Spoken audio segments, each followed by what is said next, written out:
Well, good evening, visitors. Welcome to the Australian War Memorial's Last Post ceremony.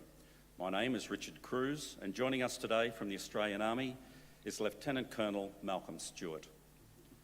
We warmly welcome the family of Private Thomas Henry Puddephatt, who are watching the live stream broadcast of this evening's ceremony. We welcome the veterans who have served, those that are still serving, and the families that love and support them. We acknowledge the members of RSL and Services Clubs Association, RSL Victoria and RSL Queensland, who are watching the broadcast of this ceremony across Australia. During this evening's ceremony, wreaths will be laid at the base of the Pool of Reflection by visitors and students on behalf of the following schools. From New South Wales, Parks Christian School. From South Australia, Trinity College, South Campus Primary Department, Gawler, and St Mary's College, Secondary Department, Adelaide. And from Victoria, King's College, Secondary Department, Warrnambool. If you're able, I invite you all to please stand and join in singing the National Anthem.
Students, please be seated.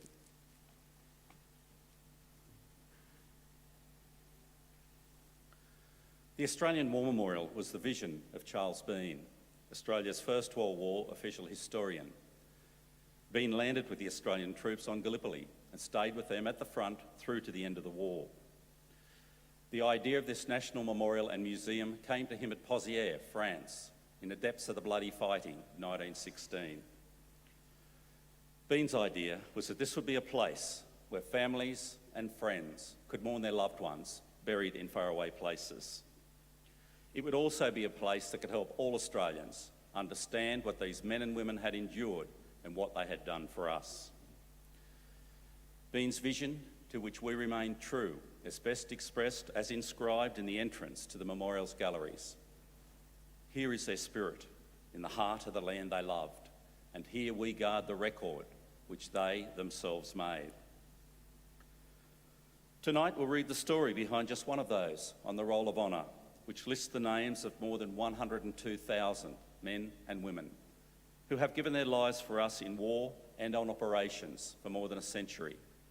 But first we present a lament, Flowers of the Forest. Wreaths and floral tributes will now be laid at the base of the Pool of Reflection.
Today, we remember and pay tribute to Private Thomas Henry Puddephatt. Thomas Puddephatt was born on the 14th of February 1879, one of 9 children born to John and Anne Puddephatt of Warragee, near Wodonga in northern Victoria. Thomas was a prominent member of the local rifle club and worked as a bridge carpenter around the Wodonga area. On the 3rd of August 1915, Thomas Puddephatt enlisted in the Australian Imperial Force. He began training with the reinforcements of the 6th Infantry Battalion, and on the 23rd of November, he sailed from Melbourne aboard the transport ship Ceramic. While he made the passage from Australia to Egypt, Puddephatt's younger brother, Frederick, was killed by artillery while serving in the 24th Infantry Battalion on Gallipoli. While in Egypt, Thomas Puddephatt transferred from the 6th Battalion to a new unit, the 1st Pioneer Battalion. Pioneer battalions played a vital role. Their members served as engineers and were involved with digging, clearing and maintaining trenches. But they also carried weapons and, when required, could be used to support frontline troops. In March 1916, Puddephatt sailed with his new unit from Egypt for France and the war on the Western Front. Soon after their arrival in Marseille, in southern France, Puddephatt and the 1st Pioneer Battalion moved north to the area near the fighting of Armentières and Fleur Bay. This relatively quiet stretch of the Western Front was known as the nursery sector, where newly arrived Australian units could become acclimatised to the rigours of trench warfare. Puddephatt and his unit spent their first weeks on the Western Front training, tunnelling and carrying out essential engineering and repair work in frontline communication trenches. On the 25th of April 1916, 1 year after the first Anzac landings at Gallipoli, Puddephatt was carrying out repair work in a communication trench at Celle Farm in northern France when his sector of the front came under German high explosive and shrapnel artillery fire. Puddephatt was struck in the chest with a piece of shrapnel and was killed instantly. He was 37 years old.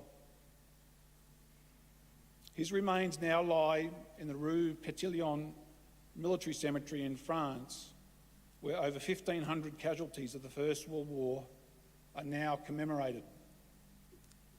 His name is listed on the Roll of Honour on my right, among almost 62,000 Australians who died while serving in the First World War. A photograph of his original grave marker is displayed today beside the pool of reflection. This is but one of many stories of service and sacrifice told here at the Australian War Memorial. We now remember Private Thomas Henry Puddephatt, who gave his life for us, for our freedoms, and in the hope of a better world.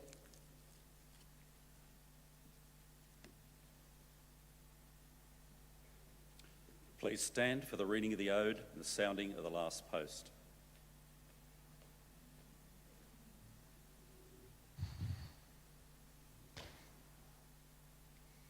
They shall grow not old, as though we that are left grow old. Age shall not weary them, nor the years condemn. At the going down of the sun and in the morning, we will remember them. We will remember them.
lest we forget. Lest we forget.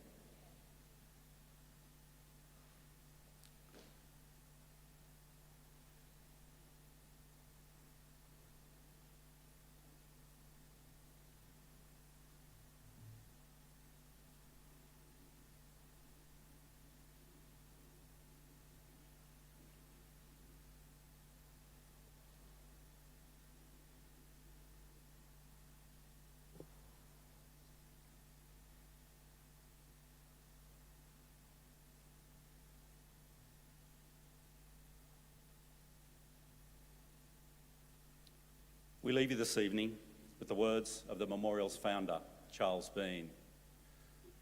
Many a man lying out there at Poziere or in the low scrub at Gallipoli, with his poor, tired senses barely working through the fever of his brain, has thought in his last moments, well, it's over. But in Australia, they will be proud of this. Ladies and gentlemen and students, that concludes this evening's last post ceremony. We thank you for visiting the Australian War Memorial and wish you all a very good evening. Thank you.